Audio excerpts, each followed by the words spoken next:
कोई नहीं कहता कि अपनी माँ को मार डालो, कोई नहीं कहता कि अपने बाप की हत्या कर दो। सब अलग अलग रास्ते से चल रहे हैं। इतने बड़े सनातन को संतों ने बांध के रखा। जैसे इतने सारे पुष्प होते हैं, बाग बगीचे में अलग अलग पेड़ पर अलग अलग पुष्प खिलते हैं, कोई गुलाब का है, कोई चंपा का है, कोई चमेली का है, कोई मोगरा का है। पर माली क्या करता है, एक धागा पकड़ता है, एक धागों में सारे पुष्पों को पिरो देता है और बना देता है हार, और सारे पुष्पों को एक साथ भगवान के गले में पहना देता है। उसी तरह इतना बड़ा सनातन धर्म, ये सभी सनातन को गुरुजनों ने एक कर रखा है गीता के द्वारा, राम की कथा के द्वारा, कृष्ण की कथा। तो ये गुरु संत ना होते, गुरु ना होते, संत ना होते, तो आज क्या सनातन एकजुट जितना दिख रहा है इतना भी एकजुट होता? आज जितना % एकजुट सनातन है वो किसके बल पर है? गुरुजनों के बल पर है। इसलिए ऋषियों के बल। ऋषि कौन? तुलसीदास जी। अब बताइए, हमारे घर पे भी रामचरितमानस है और आपके घर पे भी रामचरितमानस है, और किसने लिखी उसे? गोस्वामी तुलसीदास जी ने। तो ऋषियों का उपकार देखिए कि सबके घर घर तक एक सी विचारधारा पहुंचा दी, एक सा ज्ञान पहुंचा दिया, ताकि सब एक विचारधारा के सूत्र से बंधे रहें। अब गीता को किसने लिखा? वेद व्यास जी ने। सबके घर में गीता है, तो गीता एक है, लिखने वाले ऋषि एक हैं, पर सब हिंदुओं ने रखा, सम्मान किया। तो ये ऋषियों की देन ही तो है। तो हम ऋषियों के ऋणी हैं। ऋषि मुनि साधु संत गुरु ना होते तो हम कब के बिखर गए होते। हमारे देश में जब बिखराव हुआ, गुरुओं की बात नहीं मानी गई, तब हमारे देश में चाणक्य की बात धनानंद ने नहीं मानी, तो सिकंदर घुस आया कि नहीं भारत में? इतिहास पढ़ लो।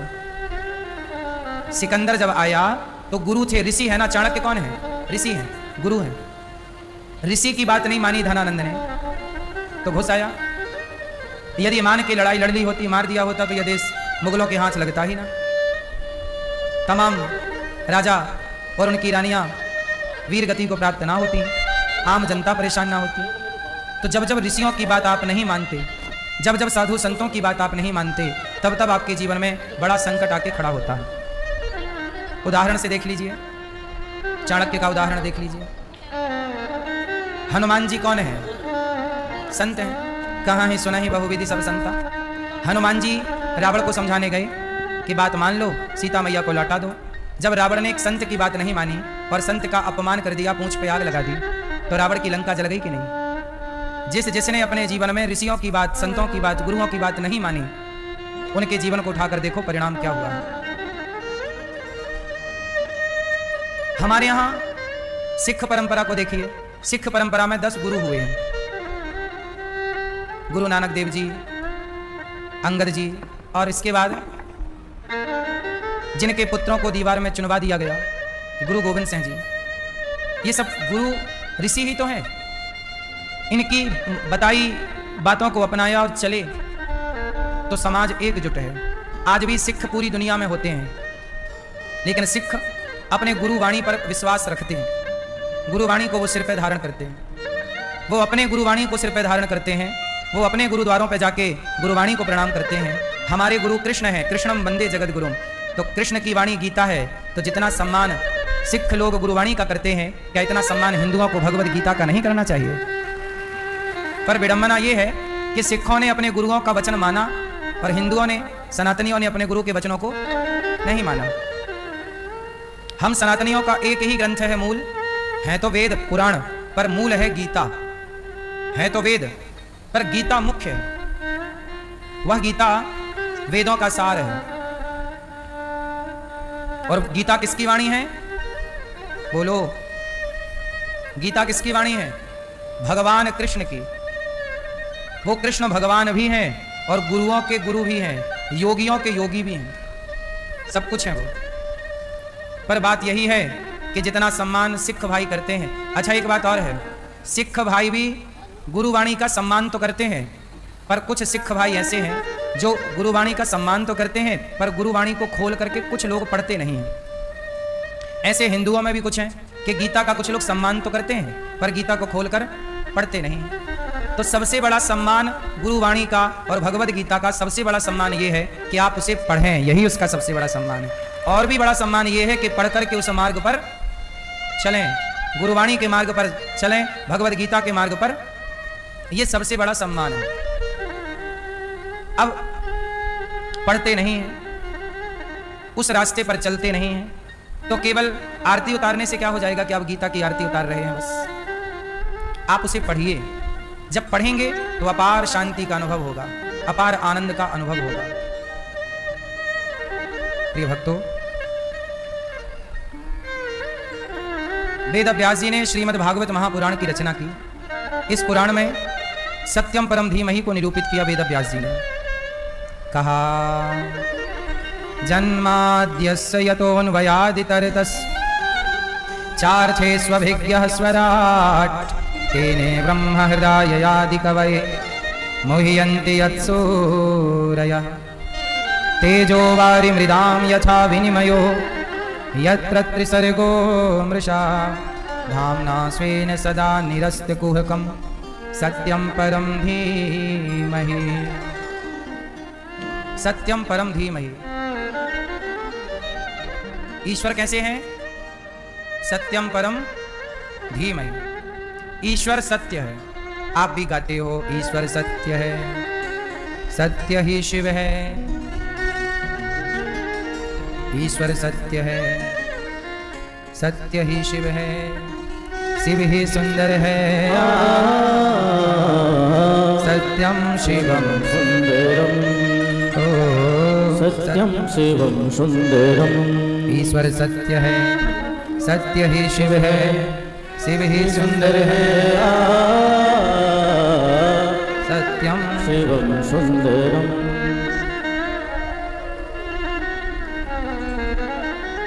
तो ईश्वर सत्य है, परमात्मा ही सत्य है भैया।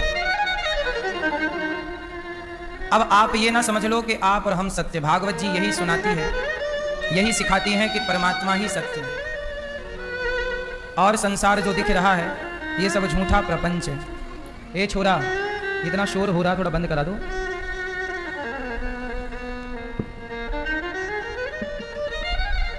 भगवान ही सत्य हैं, सत्यम परम धीमहि। ये संसार, ये सृष्टि, आप और हम, ये सब कुछ परिवर्तनशील है। सत्य कोई है तो केवल परमात्मा। वो भगवान हमारे यहाँ 24 घंटे 24 अवतार लेकर के विराजे। कितने अवतार लेकर? भगवान के कितने अवतार हैं? हमारे भगवान इतने दयालु हैं कि जब हमारे भगवान को जरूरत पड़ी, उन्हें लगा कि भक्तों पर संकट है, तो भक्तों के लिए भगवान ने समय समय पर अवतार लिए। अवतार का मतलब क्या हुआ? अवतार का मतलब क्या हुआ?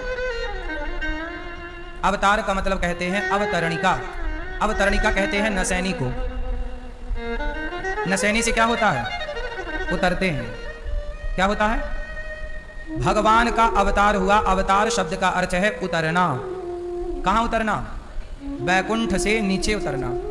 जब भगवान बैकुंठ से हमारे लिए, हमारे पास, हमारे दुखों को दूर करने के लिए उतरते हैं, उस उतरने के प्रोसेस को अवतार कहते हैं कि ये अवतार है, ये हमारे लिए उतर करके आए हैं। क्या हुआ है? उतरे हैं। कहाँ से उतरे हैं? बैकुंठ से। क्या बनकर उतरे? जब प्रहलाद जी पर संकट आया तो नरसिंह बन के उतरे। जब शबरी से मिलना था, केवट से मिलना था, जटायु पर कृपा करनी थी तो राम बन के उतरे। जब गीता सुनानी थी तो कृष्ण बन के उतरे। क्या हुआ? अवतार हुआ, कभी राम का, कभी कृष्ण का। जब जब इस धरती पर संकट आया, परित्राणाय साधूनां विनाशाय च दुष्कृतां धर्म संस्थापनार्थाय संभवामि युगे युगे। जब जब हो यह धर्म की हानि, बाढ़हि असुर अधम अभिमानी, तब तब धरि प्रभु विविध शरीरा। जब जब भगवान को लगा कि इस धरती पर पाप बढ़ने लगा, तब तब भगवान ने अवतार लिया है। कभी राम का, कभी कृष्ण का, कभी नरसिंह का, कभी वामन का, कभी धनवंतरी का, कभी कश्यप का, कभी मोहिनी का। ऐसे भगवान ने अवतार लिए। तो आज तक भगवान ने कितने अवतार लिए? 24 अवतार लेकर के भक्तों पर कृपा की। वैसे अवतार तो बहुत हो चुके हैं। भगवान के अवतार इतने हैं कि आप गिन नहीं सकते। हरि अनंत हरि कथा अनंता, कहाँ है सुनहि बहुविधि सब संता। कथा कितनी हमने पढ़ी, सुनी कि भक्तों के लिए भगवान इस कलयुग में भी बार बार आए। बताओ, क्या नानी बाई का मायरा भरने के लिए भगवान नहीं आए? आए ना, ये कलयुग में है। तो 24 अवतारों में उस अवतार की गिनती नहीं है जब नानी बाई का मायरा भरने के लिए भगवान आए और नानी बाई का मायरा भर के नरसिंह जी को दर्शन दे करके गए, उस अवतार का उल्लेख 24 अवतार में नहीं है। वो अवतार 24 अवतार से अलग है। तो एक बार भगवान धन्ना जाट की गैया चराने आए, वो अवतार भी 24 अवतार से अलग है। कर्माबाई की खिचड़ी खाने जगन्नाथ जी गोद में बैठते और कर्माबाई के हाथ से खिचड़ी खाते, वो अवतार 24 अवतार से अलग है। अनेक अवतार हुए हैं। उन अनेक अवतारों में भगवान ने अनेक लीलाएं की। पर्सनल भक्तों के लिए भगवान एक अवतार लेकर आए। एक संत जी थे, बहुत बड़े भक्त थे, भगवान के प्रेम में डूबे रहते थे, पर वो इतने बूढ़े हो गए कि अब वॉशरूम जाना भी कठिन हो गया।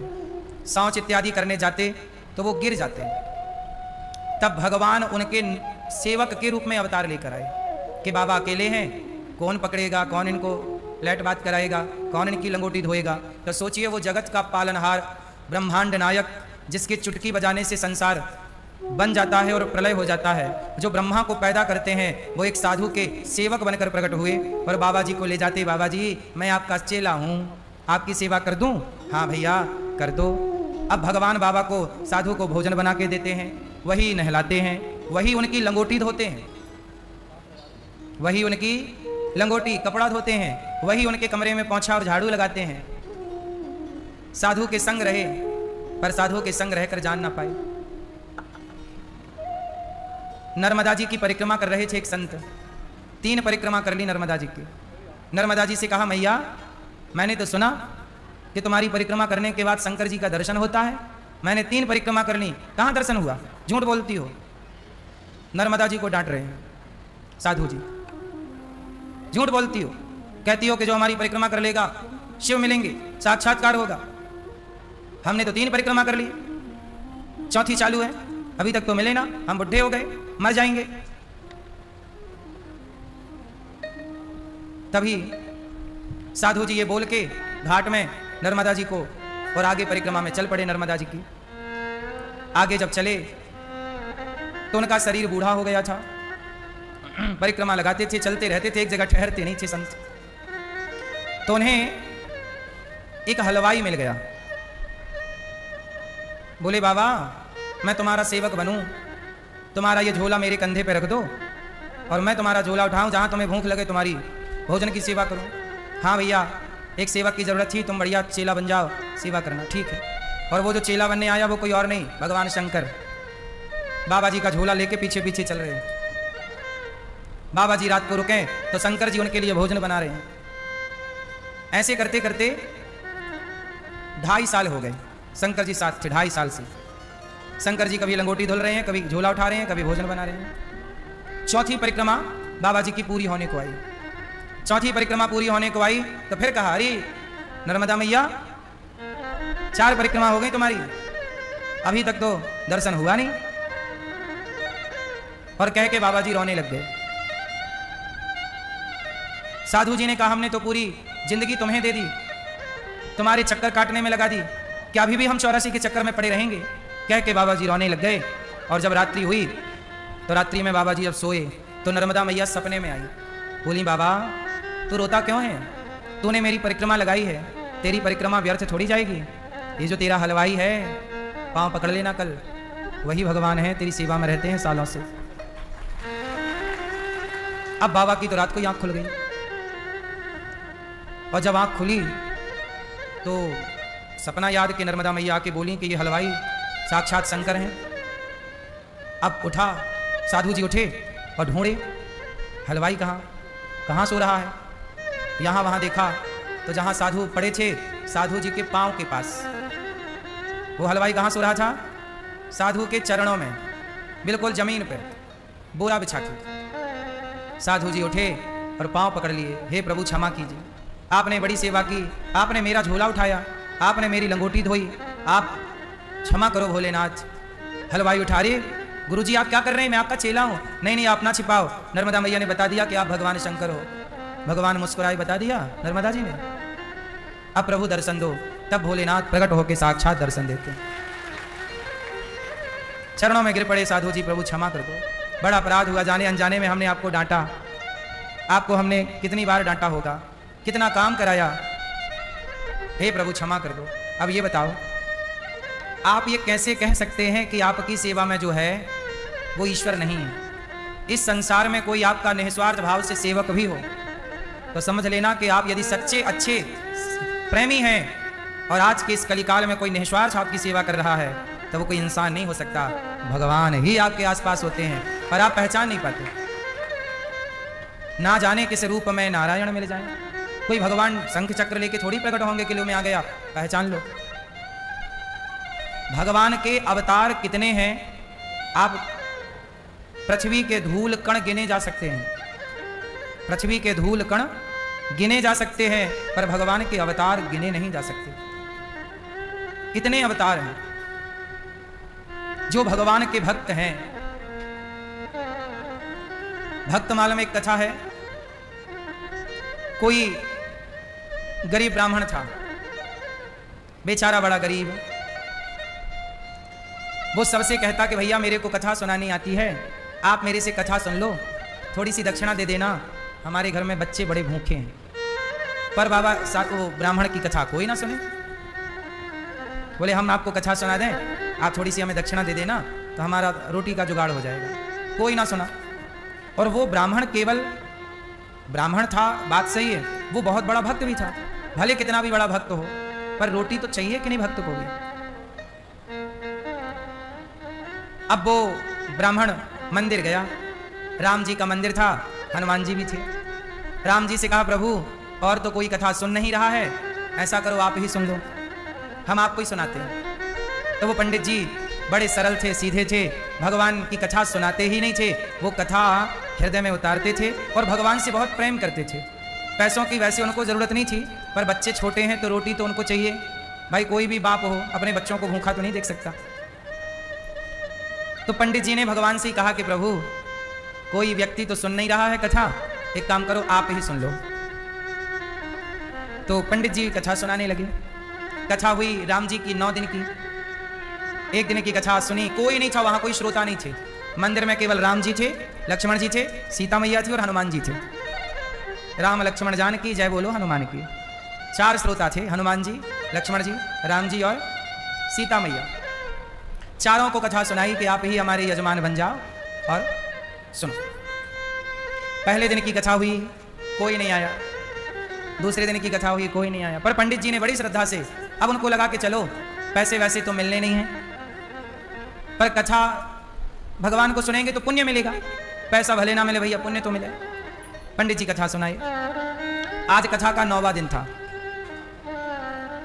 ये विश्राम दिन की कथा थी। आज क्या हुआ कि जब कथा हुई तो एक सेठ जी आ गए। पंडित जी कथा सुनाने आए कि वहां पर कोई सेठ जी आ गए। जब सेठ जी आए तो राम जी और हनुमान जी की बात हो रही थी। राम जी बोले हनुमान जी ये पंडित जी बेचारे रोज कथा सुनाते हैं, आज आखिरी दिन है, ऐसा करो कि दक्षिणा वगैरह थोड़ी बहुत व्यवस्था करो। ये बात किसने कही? राम जी ने कही मंदिर में हनुमान जी से। अच्छा, वहीं पर संयोग से सेठ जी बैठे थे। एक कोई सेठ, वहां गांव का कोई बड़ा आदमी रहा होगा, मुखिया सरपंच वगैरह। हनुमान जी और राम जी की बात हुई तो राम जी बोले, हनुमान जी बोले प्रभु कितनी दक्षिणा की व्यवस्था करा दें? राम जी बोले 9 दिन कथा सुनाई है, कम से कम 1000 रुपया तो हो, 1000 रुपया की व्यवस्था कराओ। हनुमान जी बोले तो ठीक है, आज पंडित जी को 1000 रुपया देंगे। ये बात एक सेठ जी ने सुन ली कि आज पंडित जी को 1000 रुपया मिलना है। अब सेठ जी सुन गए। अच्छा, वो सेठ जो था वो भगवान को नहीं मानता था, वो तो पता नहीं क्यों आके आज वहां थका हारा बैठ गया। वो बातें सुन ली, वो बड़ा नास्तिक था। अब पंडित जी आए रोज की तरह कथा सुनाने। तो सेठ जी बोला पंडित जी आप रोज कथा सुनाते हो, पर ऐसा करो कि आज की कथा में आपको जितना पैसा मिले वो सारा पैसा आप हमें दे देना और हम आपको 500 रुपया देंगे। तो सेठ जी को लगा कि 1000 रुपया मिलना है तो 500 पंडित जी ले लेंगे, सौदा कर लूँ मैं। अच्छा, पंडित जी को पता नहीं था कि राम जी और हनुमान जी की क्या बात हुई, पर यह बात सेठ जी को पता चल गई। तो सेठ जी को तो कन्फर्म था कि 1000 रुपया मिलने हैं। तो पंडित जी से बोला कि देखो आपको कोई पैसा तो मिलता नहीं है, लेकिन आज श्रोता आए और जितनी चढ़ोतरी होगी उसमें ऐसा करना कि हम 500 रुपया तो आपको अभी दे रहे हैं ये लोग। तो सेठ जी ने तो 500 पहले दे दिए, लो पंडित जी अब जो भी चढ़ोतरी होगी वो मेरी होगी। पंडित जी भी सोचे कि 9 दिन में तो 1 रुपया नहीं आया, अच्छा हुआ कि 500 पहले ही मिल गए, इससे बच्चों की दाल रोटी तो चल ही जाएगी। तो पंडित जी भी बेचारे मरता क्या ना करता।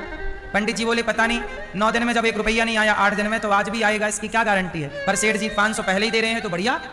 तो पंडित जी बोले सौदा मंजूर, आज हम जो कथा सुनाएंगे उसमें जितना भी आएगा, अब 500 हमने ले लिया आपसे सेठ जी, अब 500 अब जो भी आएगा आपका, लो भैया।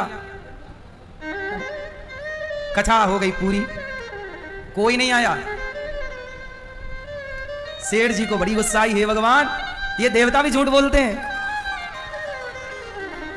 बोल रहे थे कि पंडित जी को शाम को दक्षिणा में 1000 देंगे, इस चक्कर में मैंने अपने 500 दे दिए और अभी तक तो कोई आया नहीं सोता 1000 रुपया चढ़ाने। ये हनुमान जी कह रहे थे कि 1000 रुपया दिलवाएंगे, अभी तक तो दिए नहीं। हे भगवान घोर कलयुग, यहां देवता भी झूठ बोल रहे हैं। तो सेठ जी को बड़ी गुस्सा लगी, तो सेठ जी गए और हनुमान जी को 1 लात जमाया, वो झूठ बोलते हो। और जैसे ही लात जमाया तो हनुमान जी ने पकड़ लिया पांव, अब सेठ जी का पांव ना छूटे। तब तक पंडित जी ने कथा पूरी की तो राम जी ने हनुमान जी से पूछा कि ये बताओ कथा पूरी हो गई, पंडित जी के 1000 रुपया पहुंचे कि नहीं। हनुमान जी बोले प्रभु 500 पहुंच गए हैं और 500 के लिए यजमान फंसा रखा। 500 पहुंचा दिए, 500 के लिए यजमान फंसा रखा है। सेठ जी बोले तो क्या 1000 हमसे ही दिलवाओगे। हनुमान जी बोले जल्दी 500 निकाल। नहीं निकालेगा तेरा पानी छोड़ेंगे। अब भैया उसने 500 निकाले, पंडित जी यहाँ पंडित जी को 500 और दिए। तब हनुमान जी ने कहा चलो हमारे यजमान सफल हुए और जितना बोला था 1000 रुपया पहुंच गए।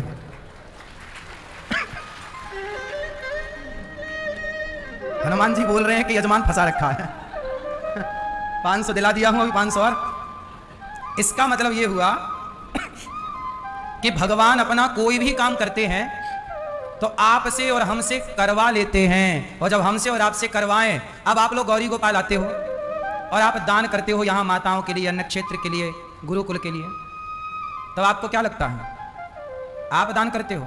नहीं, हमारे भगवान भी आपसे करवाते हैं कि भाई यहाँ सेवा हो रही है चलो करो। आपसे कराते हैं, इसी बहाने आपका धन धर्म से जुड़ जाता है। भगवान यही लीला करते हैं, भगवान कुछ करते नहीं हैं, करवाते रहते हैं। पंडित जी के 1000 रुपया दक्षिणा पूरी हो गई, सेठ जी रोता हुआ चला गया, अच्छे फंसे। उसके बाद दोबारा मंदिर नहीं आया सेठ जी, बोले ये देवता झूठ बोलते हैं। बोले हमसे ही निकलवा लिया। तो देखो हनुमान जी भगवान क्या करते हैं, जिसके पास है उससे निकलवा कर जिसके पास नहीं है उसे दिलाते हैं। इसका मतलब यह हुआ कि यदि आपको भगवान धनवान बनाए हों तो समझ लेना कि ईश्वर ने आपको धन दिया ही इसलिए है कि आप किसी भूखे की भूख मिटाएं, किसी की सेवा करें। ईश्वर चाहते हैं कि आप अपने धन से किसी की सेवा करें। तो भगवान का यही कार्य है। भगवान है बड़े दयालु। कहते ना भूखा व्यक्ति घूम सकता है दिन भर, पर भूखा भगवान सोने नहीं देते। किसी ना किसी रूप में आकर भगवान ही सबका पेट भरते हैं। अजगर करें न चाकरी, पंछी करें न काम, दास मलूका कह गए सबके दाता राम, सबके दाता राम। सबका काम भगवान करते हैं। राम झरोखा बैठ के सबका मुजरा लें, और जाकी जैसी चाकरी ताको तैसो दें। आज हमने कितना काम किया, आज हमने कितनी मेहनत की, ये आप लोग शायद ना देखें, पर भगवान ये सब कुछ देखते हैं कि आज आपने कितना काम किया। और जिसका जितना काम होता है उस हिसाब से ईश्वर उसे उतना दाम देते हैं। कोई गरीब है, कोई अमीर है, जिसका जैसा काम, जिसकी जैसी नियत, उसको वैसा परिणाम, वैसा फल ईश्वर देते हैं। इसलिए कहता हूं कि जब आप अपने हाथ से दान पुण्य करते हैं तो भगवान बड़े प्रसन्न होते हैं। भाई भगवान कब प्रसन्न होते हैं? ये भगवान तब प्रसन्न होते हैं जब आप सेवा करते हैं। जब ये दास अनिरुद्ध वृद्ध माओं की सेवा करता है, जब आप अपने माँ बाप की सेवा करते हैं, जब आप किसी भूखे के लिए दया करते हैं और उसे भरपेट भोजन देते हैं, तो ईश्वर खुशी से नाचते हैं कि भाई देखो मेरे भक्त को आज पेट भर भोजन मिल गया। जैसे बच्चों की प्रसन्नता में ही माँ बाप की प्रसन्नता होती है, ऐसे भक्तों की प्रसन्नता में ही भगवान की प्रसन्नता होती है। भगवान की कोई अलग से प्रसन्नता नहीं है। भगवान का दुख क्या है? भक्त का दुख ही भगवान का दुख। बच्चे का दुख ही माँ बाप का दुख है और बच्चे का सुख ही माँ बाप का सुख है। यदि आपका बच्चा दुखी है तो आप सुखी कैसे हो सकते हैं? बच्चे का दुख ही माँ बाप का दुख है और बच्चे का सुख ही माँ बाप का सुख है। ऐसे भक्त जब दुखी होता है तो भगवान दुखी हो जाते हैं। भक्त रोता है तो भगवान रोते हैं, भक्त हंसता है तो भगवान हंसते हैं। इसलिए आपकी प्रसन्नता ही ईश्वर की प्रसन्नता है। आपको क्या लगता है? आप लोग भगवान से बहुत प्यार करते हो ना, पर जितना, अच्छा ये बताओ, बच्चे माँ बाप से ज़्यादा प्यार करते हैं कि माँ बाप बच्चों से ज़्यादा प्यार करते हैं? ज़्यादा प्यार कौन किससे करता है? बच्चे माता पिता से या माता पिता? कौन करता है? माँ बाप ज़्यादा प्यार करते हैं बच्चों से। जितना प्यार माँ बाप करते हैं बच्चों से, उतना प्यार बच्चे कभी कर ही नहीं सकते अपने माँ बाप से। बच्चे अपने माँ बाप से इतना प्यार कभी नहीं कर सकते जितना प्यार माँ बाप बच्चों से करते हैं। उसी तरह कोई भक्त भगवान से इतना प्यार कर ही नहीं सकता जितना प्यार भगवान अपने भक्तों से करते हैं। भगवान का प्रेम भक्तों पे ज़्यादा है। भक्तों का प्रेम ईश्वर के प्रेम के आगे केवल 10% या 20%। उस 20% को ही हम बहुत मान लेते हैं। भगवान का प्रेम अथाह है। अथाह ना होता तो भगवान 24 अवतार क्यों लेते? अथाह ना होता तो किसी भक्त की भक्ति के लिए भगवान झोला क्यों उठाते, मायरा भरने क्यों आते? नरसिंह जी जब नानी बाई का मायरा भरने जा रहे थे, नरसिंह जी को जानते हो ना? नरसिंह जी जब पैदा हुए तो नरसिंह जी गूंगे और बहरे थे, सुनाई नहीं पड़ता था। उनकी जो दादी थी वो बेचारी मंदिर मंदिर ले जाती, संतों से कहती बच्चा गूंगा है, बहरा है, महाराज कृपा करो ये बोलने लग जाए। तो सावन का महीना चल रहा था, संत लोग आए चतुर्मास के लिए, तो एक साधु के पास गए। वो साधु से कहा कि भैया महाराज बच्चा गूंगा बहरा है, कृपा करो। वो साधु कोई सामान्य साधु थे नहीं, साक्षात सनकादि थे, सनक सनंदन सनातन सनत कुमार। उन लोगों ने नरसिंह जी के, उस समय नरसिंह बच्चे थे 5 साल के, गोद में बिठाया और कान में बोला, बेटा बोलो राधे कृष्ण, बेटा बोलो राधे कृष्ण। जब राधे कृष्ण साधु जी ने बोला तो नरसिंह जी ने भी बोला राधे कृष्ण। और जब राधे कृष्ण बोला तो दादी तो मानो बुढ़ापे में नाचने लग गई, मेरा छोरा बोलने लग गया। हे बाबा जी को प्रणाम किया, परिक्रमा लगाई, बड़ा महाराज आपने कृपा की। और नरसिंह जी बोलने लग गए। नरसिंह जी अब क्या बोलते, ज़्यादा नहीं बोलते, हर जगह बस नरसिंह जी